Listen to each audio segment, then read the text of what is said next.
Birthday সবার লাইফে অনেক স্পেশাল একটা দিন হয়, আর স্পেশাল দিনটাকে যদি কেউ আরও বেশি স্পেশাল ফিল করায় তাহলে তো কথাই নাই। Welcome to my birthday vlog. বার্থডের দিন আমি কোথায় গেলাম, কী করলাম এবং কী গিফট পেলাম সেটা নিয়েই থাকবে আজকের ব্লগটি। তো আমার হাজব্যান্ড আমাকে এই সুন্দর ফিঙ্গার রিংটি গিফট করেছে। এই ফিঙ্গার রিংটা আমার অনেক বেশি পছন্দ হয়েছে।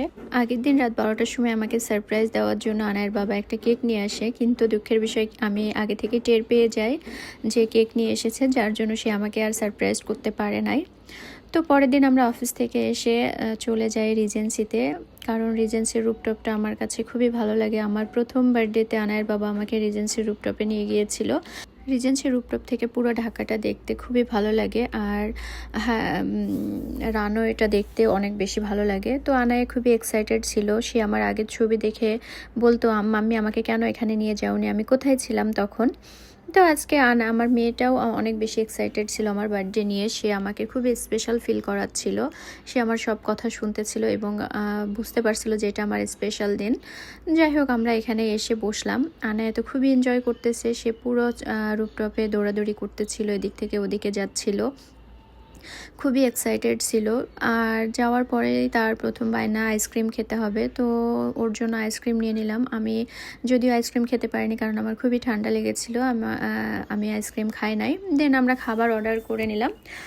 খাবার চলে আসলো, আর এই খোলা পরিবেশে ছাদের উপরে এত সুন্দর ওয়েদার, এর মধ্যে বসে এই যে দেখতে পারতেছেন যে কি পরিমাণ বাতাস হচ্ছিল।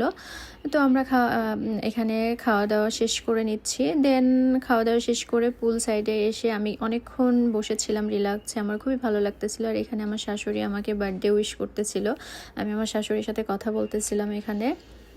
আনায়া তো খুবই এনজয় করতেছে। এই যে আনায়ার বাবা আর আনায়া কিভাবে সেলফি তুলতেছিল, আমি আবার এটা ভিডিও করে নিয়েছি। সে বাবার সাথে অলওয়েজ বাবার সাথে থাকতেই পছন্দ করে বেশি। সে বাবার মতো আজকে বয় হয়ে এসেছে। আর আমার তো খুবই ভালো লাগতেছিল। একটা অন্যরকম মানে দিন মনে হচ্ছিল। আগের বার্থডেতে আমার মেয়ে এতটা বুঝতো না, কিন্তু এই বার্থডেটা সে অনেক সুন্দর করে সে আমাকে প্যাম্পার করতেছিল। মনে হচ্ছিল যে আমি একদম ছোট একটা বাচ্চা হয়ে গেছি। সে আমার প্রত্যেকটা কথা শুনতেছিল। আর এই পুল সাইড থেকে আমি এই রানওয়েটা দেখতেছিলাম, এত ভালো লাগতেছিল। মনে হচ্ছিল এখানে সারাক্ষণ যদি বসে থাকতে পারতাম রিল্যাক্সে তাহলে অনেক ভালো হতো। আনায়ায় যে এখানেও দৌড়াদৌড়ি করতেছিলাম। আমি তো ভয় পাচ্ছিলাম যে কখন পানিতে পড়ে যাই, কারণ পানিতে আমার খুবই ভয়। আমরা থাইল্যান্ডে যে সুইমিং পুলে আমি আর আনায়া দুজনাই ডুবে গেছিলাম, আর উঠতে পারছিলাম না, পানি খেয়ে ফেলছিলাম অনেকগুলো। তো সব কিছু মিলায় আমার দিনটা অনেক বেশি স্পেশাল কেটেছে। আনায়ার বাবা এবং আনায়া দুজনকে অনেক অনেক অনেক থ্যাংক ইউ, কারণ আমি আসলে এরকম ফিল করি নাই আগের কোনো বার্থডেতে। আমার মেয়েটা অনেক কিছু বুঝতে পেরেছে এই বার্থডেতে যে এটা মাম্মির বার্থডে। আর আমার ব্লগটা কেমন লাগলো সবাই অবশ্যই কমেন্ট করে জানাবেন। ভালো থাকবেন, সুস্থ থাকবেন, আমাদের জন্য সবাই অনেক অনেক দোয়া করবেন। Thank you so much. পাশে থাকবেন, লাইক অ্যান্ড কমেন্ট করবেন।